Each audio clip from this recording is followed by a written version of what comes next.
Well, hi, everyone. Thanks for coming out on this Friday afternoon, and thank you for supporting the DocLands Film Festival. It's amazing that we've been doing this for 7 years now, and we want to thank you for making it happen.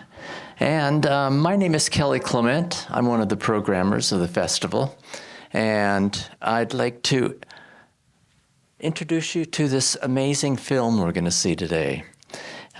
First of all, I'd like to recognize the sponsors and donors and all of you here, and especially our sponsor, Teresa Wolf. Can you stand up for a minute? Give her a hand. She has been sponsoring many, many films in the festival this year. We couldn't do it without you, Teresa. And I'd like to thank all our sponsors and also our community sponsors, Mount Tamalpais College, Northern California Innocence Project, and Charlie Dressau, attorney at law, who all contributed to this film. But tonight, we're going to see what I think is probably one of the most unique films in this festival. When I was previewing the submissions, I thought, wait a minute, this isn't the right film. This should be for the Mill Valley Film Festival, maybe, but no.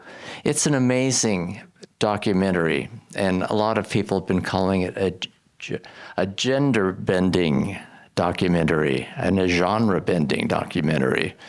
It's a riveting film that will just draw you in, and it's unlike any other documentary that I've seen this year. And I'm very happy to have the director here with us. I want to bring up Matt Waldeck. Thank you.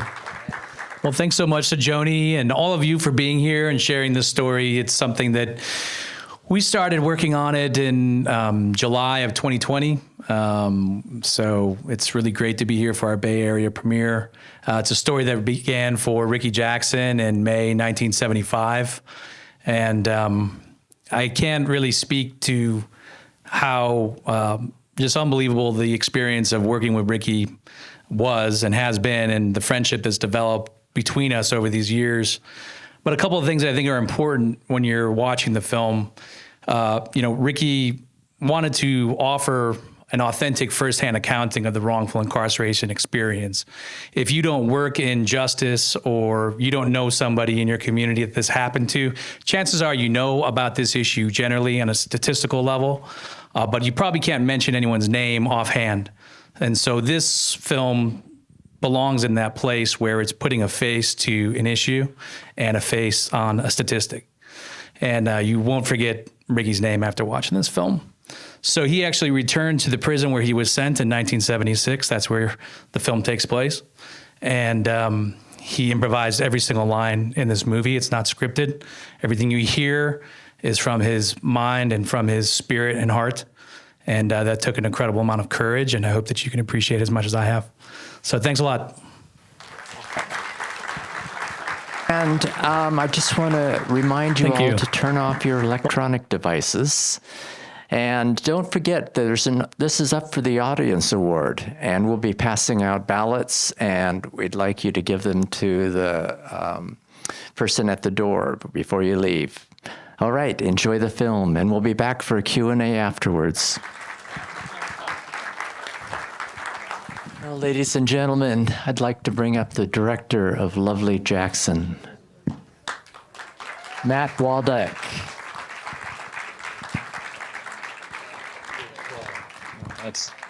Appreciate it. Is Rickey coming up? Oh, yeah, sorry. Oh, we have another guest with us tonight, too.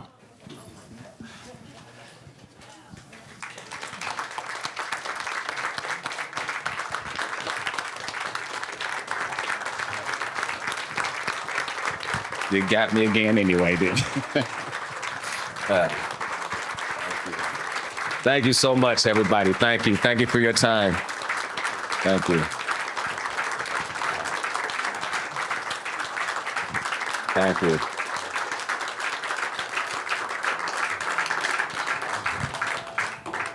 Wow. How many times have you seen it now? I can't even count. And I hate this guy so much because every time I see this documentary, this piece of art, I say, okay, this is a time I'm going to be in armor and I'm not going to cry, you know, but it's my life.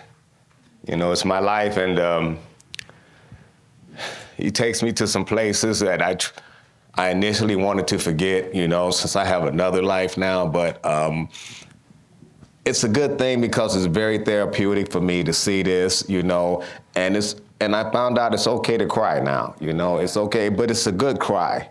You know, it's not a sad cry, it's a good cry, you know. I get to relive some things, you know, and revisit some things and rethink about some things every time I watch this film, you know. How did it start for you, Matt?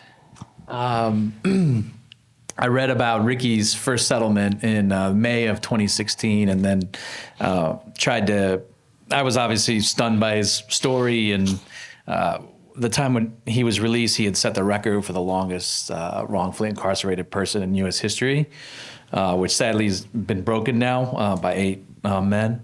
But so I tried to, I just started cold calling all the lawyers mentioned in the article and didn't make any headway. And we had just started our company, and I just sort of sent an update. I was trying to get in touch with this person, and it turns out that one of our investors is Rickey's next door neighbor in a lily white suburb in Cleveland, Ohio. So it was after about 9 months, only about 5 days later, I was sitting with Rickey, and we sat together for 3 days straight, and we talked for about 6 hours a day. And he told me the story exactly how he just told you all on screen. And it was, you know, remarkable. And so we agreed to partner on something in fall of 17, and we didn't start making the thing until really May of 2020, and that's when I found out that miraculously they were pregnant, and it was just, the movie started to kind of unfold after that, you know, so. And you, Rickey, what was your feeling when Matt offered you to be in a movie? Since I've been out of prison, I'd been on the TD Jakes show, I've been did TED Talks, I've been all over the country doing interviews and everything. And so I was always approached about doing a movie, you know, but I just didn't get it was like they wanted to commercialize my story, and I didn't want to have any part of that, because not only did I want to tell my story, I wanted to tell the story of a lot of other people who are suffering in prison also. So I didn't want to trivialize it. So instead of I would rather not do a story than to do it and have it trivialized and make it just another cookie cutter documentary about wrongful conviction. But the first time we met, I just got a sense, you know, that, you know, he was really interested in the story and not just the financial aspect of it. And so, as Matt said, you know, it was just kismet. We were just meant to be together. We've been joined at the hip ever since, as a matter of fact. You know, I was at his engagement when he proposed to his fiancée. I've met his mom, his dad, his entire family, and we practically traveled around the world telling this story. And we're friends. I mean, seriously, beyond the film, after the film, we're always going to be friends, you know. And he just gave me a sense that, he really wanted to get the story out there more than he wanted to get paid. And this was his first directorial debut. So I mean, yes, exactly. You know, exactly. He deserves that. And when I was in prison, I used to see a lot of, you know, documentaries about the wrongfully convicted, and they were always the same.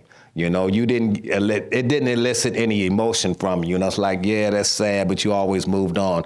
But even if I wasn't in this movie, if you out there sitting in the audience, if I was there and you were here, I would have the same kind of emotion watching you guys up here, because I think he did such a brilliant job, you know, directing this film. I really do.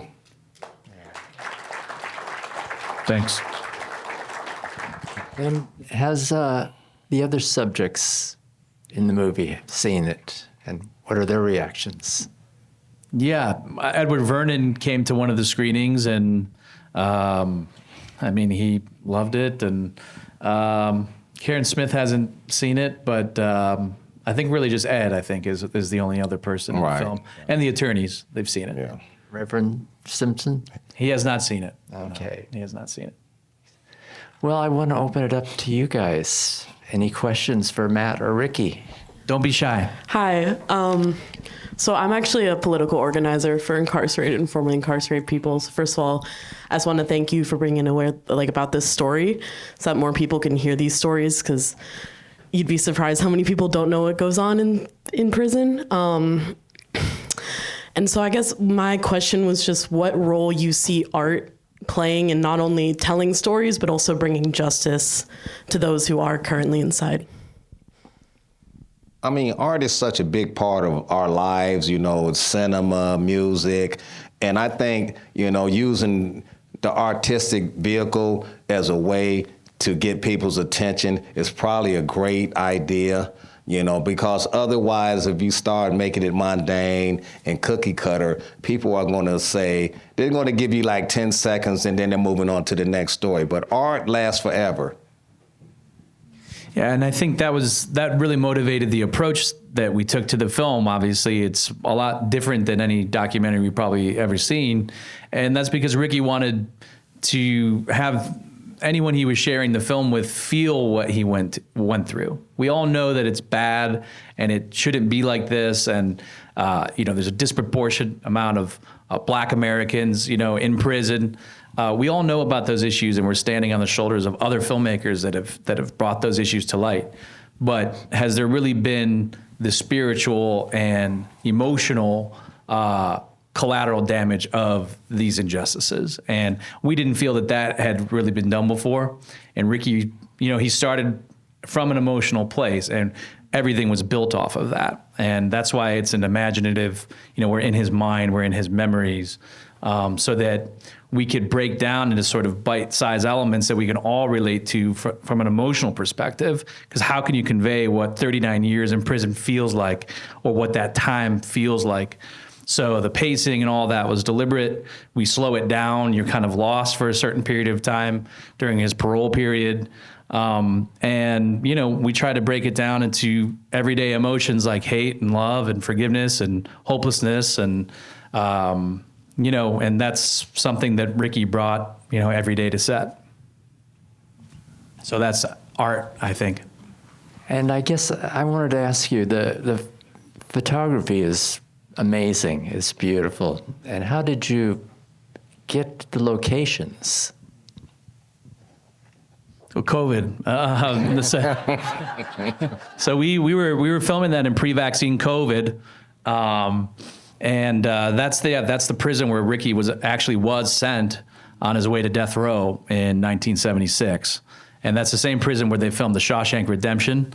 It's a very famous world-class filming location now, and it's used before us. But it's, you know, used as a tourist sort of attraction in this very small town south of Cleveland, Ohio. And because COVID shut everything down, it was open for us to use. And so we filmed about 4.5 days in there. And I didn't know Rickey was there. It was when he and his wife, Clarissa, came, he was just started rattling off like, oh, I remember this, I remember that. And then he revealed that he had been there. So. What was it like for you to go back there? It was intimidating, to say the least, at first, you know, and I was very apprehensive about going back into that place, you know, because there were so many terrible memories. But I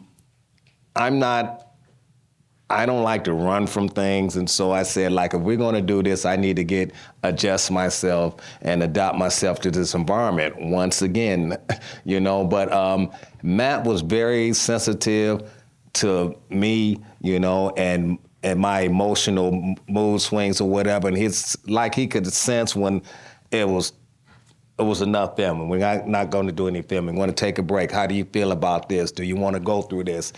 And he was always consulting me on my feelings, and how I was feeling that day. And there were a couple of scenes where I said, man, I can't do this, but he was very sensitive to my needs as far as this project went and being back in that prison, because there were a lot of terrible memories. I saw a lot of terrible things in that prison. And this was back in the heyday when prison, when you were put in prison, you were put in prison. Did you have any kind of protections? Very few rights. And so you had to deal with it, on prison terms, I think that lady had a question back there. Yes. Hi. Hi. Just briefly at the end, it mentioned the other people who went to prison at the same time as you wrongfully, and they got off too.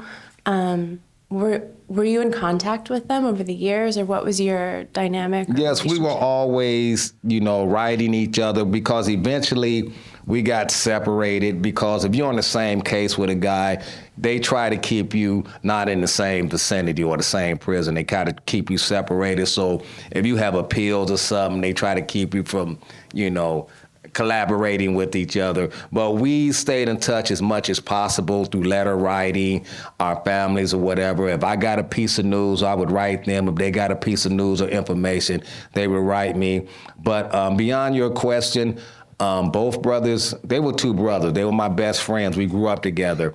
They eventually got out of prison. One just recently died a couple of years ago, but the other brother is doing well. He's thriving. As a matter of fact, he's ahead of the Witness to Innocence Project. He does a lot of this kind of work, legal work, to help innocent prisoners, guilty prisoners, and so he's doing good. He's doing well. At the beginning of the film, you said you wrote to so many people.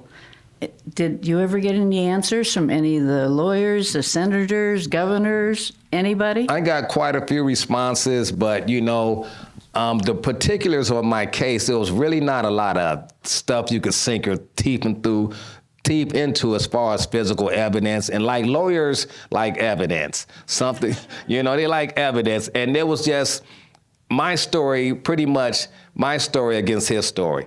There was never any physical evidence. There was a cup that was recovered from the scene, and that was about it. And I got a lot of excuses why they couldn't help. Like once you get convicted, it's so hard to get people on your bandwagon. I got a lot of responses, but very few help. Very, very little help, I should say. So first of all, thank you both for making this. It was incredibly moving and lovely that you're working together. And I'm wondering if you can share more about your mom's disconnection, and because she was so powerful in your life, and how you dealt with that. As you saw in the film, my mom had a very, strong influence on my life. She didn't say a lot, but when she spoke volumes, And like I said, she was a very stoic woman. And before I went to prison, I always thought she was mean. But she was just a one-line person. She was a no-nonsense person. We grew up poor. We grew up during the Cleveland riots, the Glenville riots. I don't know if you guys have ever heard about those incidents back in the 70s. But we had it rough. And my mom, she tried to, I was the oldest child. And so she in the event that something happens to me, I need you to stand in my stead, And so, but we used to have a lot of talk before I actually went to death row. She used to come down to the county jail to see me every day, And I used to try to make light of the situation. She was like, no, you need to get prepared for what you're about to get involved, what's about to happen to you, And I was like, Mom, why you got, why can't you be sweet and lovely like a mom? She's like, no, I don't know how this is going to turn out, but if you don't fight, saying, you're definitely not going to get out of here. And that's the kind of stuff she used to tell me all the time. And it really didn't catch on until I was actually in that environment and living that environment. And her little sayings and her one-liners, took me through 39 years of prison, And she died, ironically, May 19th, 2008, the same day, that this crime happened, And I'm not a very superstitious person, but it kind of, held some significance, And her influence is, still on me today. It's very powerful. When I feel like I'm getting kind of willy-nilly or weak, she just like, I remember one day I was sitting in the parole board and I was almost ready to confess to this crime. And I swear I could just feel her presence standing behind me, finna slap the shit out of me in the back of my head if I did it, And I was like, my whole attitude and demeanor changed. I was back on my horse again. And it was just little things like that throughout those years that helped me keep going and moving forward. Thank you so much. All of you, this is one of the best films I've ever seen. One of the best documentaries that I think has ever been made. I guess my question is, you're probably aware that San Quentin is just about a couple miles from here. Yes, ma'am, I am. And I am really curious, how many innocent people, what do you think is the percentage of people that have been incarcerated that are innocent like yourself? Ma'am, I couldn't really, I don't know honestly, but if just in my county alone, Cuyahoga County, we have had 42 cases overturned and exonerated. So if that gives you guys somehow Cleveland, Ohio is not that big. When you compare to the rest of the country, we've had 42 since I've been out of prison. So if that gives you maybe that gives you some idea of like California, Texas, the entire country, I don't know, honestly. I really don't. We were just at the Innocence Conference in Phoenix, which is a gathering of about 700 attorneys and about 300 exonerees. And just to give you an idea, in a sense, they add up how many years these exonerated people have served. It's about 300, and the total years was about 5,700 years. So it's a lot of human potential. Feels like we should be giving a lot of support to the Innocence Project and people like them that are trying to make a difference, because what an amazing story. Thank you. Thank you. Thank you guys so much. Appreciate it.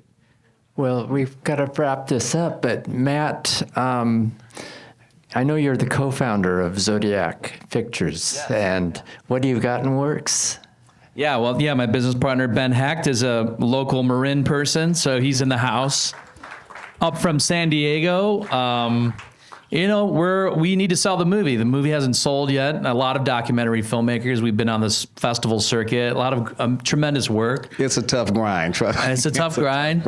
Rickey and Clarissa's in the back there. I'd like Clarissa. Could you stand up, please? And Lovely Jackson.